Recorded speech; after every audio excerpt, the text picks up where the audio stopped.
আপনি রিলেশন করছেন, সারা রাত গার্লফ্রেন্ড বয়ফ্রেন্ডের সাথে কথা বলছেন, দিনের পর দিন আপনি জিনা করে যাচ্ছেন।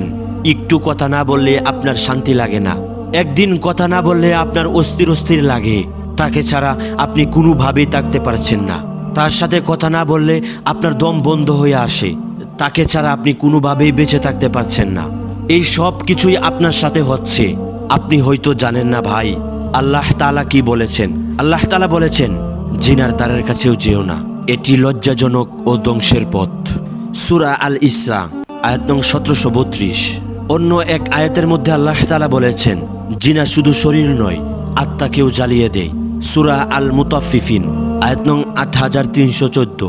আপনি যদি হারাম রিলেশনের মধ্যে থাকেন, দিনের পর দিন আপনি হারাম রিলেশন করতে থাকেন, জিনা করতে থাকেন, তাহলে মনে রাখবেন আল্লাহ তাআলা বলেছেন আপনি ধ্বংসের পথে হাঁটছেন, খুব অচিরেই আপনি ধ্বংস হয়ে যাবেন। ভাই, কখনো হারামে আরাম খুঁজে পাওয়া যায় না।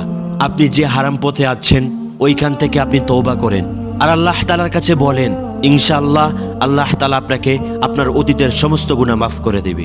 আল্লাহ তাআলা আমাদেরকে এই ভয়ানক হারাম কাজ থেকে, হারাম রিলেশন থেকে, জিনা থেকে বেঁচে থাকার তৌফিক দান করুক। আমিন।